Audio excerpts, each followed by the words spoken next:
Hey everybody, and welcome back. I have been working on my the chaos part of my Age of Sigmar starter set, and I've been happy with how things have been turning out. Mostly doing the individual figures and the leaders for the various squads. But I got started painting these Blood Warriors, and I decided that I needed to figure out a method for doing them quickly. And so I thought I'd share that method with you because, you may not already have a method for doing this. So the thing that makes these difficult and perhaps slow is the fact that the red and the gold are all pretty much tied together. It's not like one whole area is gold or one whole area is red. They're very close to one another. And so if you just paint, for example, you start out and just paint the red and then go back and paint the gold, or in this case bronze, because I've been using Vallejo bright bronze for the gold color. It can be very time consuming, like picking out each individual part of the armor or the helmet or what have you, the weapons.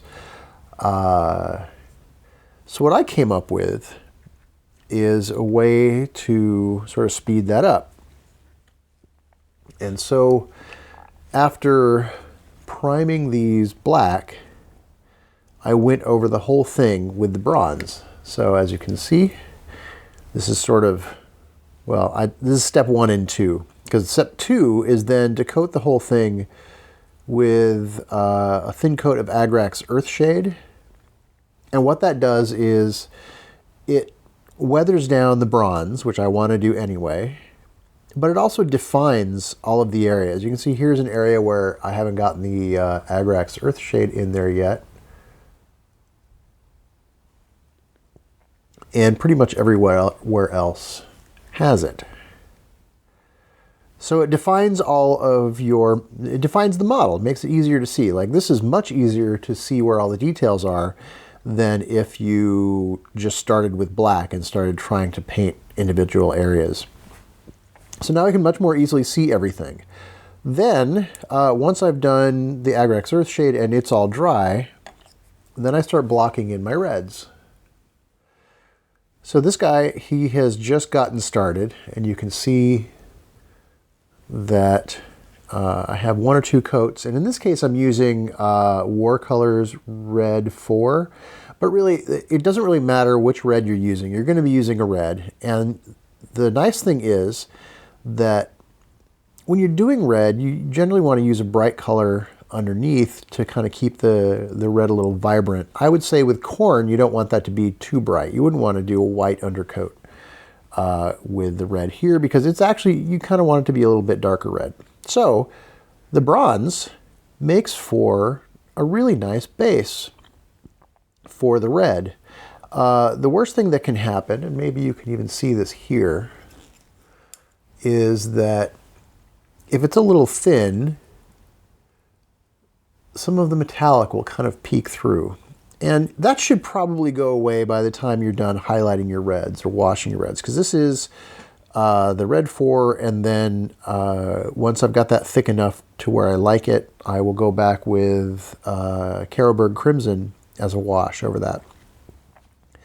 And that metallic will probably go away. But what if it didn't? If it didn't, it would still look pretty cool. You'd still end up with a nice armor look to it. But you don't need to do a lot of work to get rid of that metallic sheen if you don't like it. Then, this guy is all blocked in and washed. And so you can see, the really nice basic red. In fact, I have 2. Well, this guy's been washed and this guy hasn't. And this is about as far as I've gotten with these guys using this method so far. But I did all 4 of these to the state that they're currently in a little over an hour. Maybe hour and a half when you count drying time for the Agrax Earthshade. So anyway, that's kind of it. At that point, you're going to need to go in and do all of the details, right? You're still going to need to go in and do the weapons, and if you want to call out any of the specific little details, you've got skulls. The boots are going to be their own color, obviously. I've been doing mine in gray, dark gray, so more like they look like a worn black. And whatever else you want to do, but this speeds up the whole painting process quite a bit. Rather than trying to do one color just on the areas where you want that color and then do another color just on the areas where you want the other color. It's nice to be able to just kind of speed up that whole process like this. So, and that's kind of it. And this isn't just for Blood Warriors, by the way. This will go with any of the Armored Khorne models that are mostly armor. And the trick here, of course, is that the bronze or gold will make a good base for the red. So this will work even if you're doing gold. By the way, when I spray on the bronze, that's obviously done with an airbrush. That doesn't have to be an airbrush. You could, if you wanted to, start with black primer and then dry brush on your metallic. That would be a perfectly viable way to go. It'll take a little bit longer, but I think the results would be nearly as good, maybe better. I don't know. It depends on how good your dry brush is. Metallic colors work really, really well with a dry brush over black. So something to think about. Don't have to have an airbrush to use this technique because after I did the bronze, everything else is with a brush. So that's it. Just a quick tip, and I will talk to you all later. Bye.